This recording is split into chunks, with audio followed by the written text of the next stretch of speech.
فدارها تعش بها. قال النبي صلى الله عليه وسلم لسمر بن جندب: إنما المرأة خلقت من ضلع، وإنك إن ترد إقامتها تكسرها، فدارها تعش بها، فدارها تعش بها.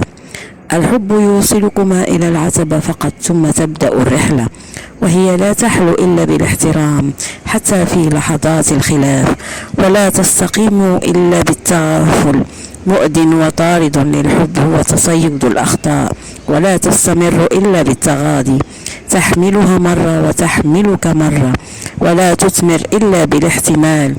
تتنازل لك حينا وتتنازل لها حينا، ولا تصفو إلا بالمبادرة. تعطيها وتأخذ منها، وتعطيك وتأخذ منك. الزوج وحده لا يستطيع إنجاح الزواج، وكذلك الزوجة لا تستطيع وحدها. لا يوجد عصفور يستطيع أن يحلق بجناح واحد، فقبل أن يسأل كل واحد منا عن حقه فليؤدي واجبه.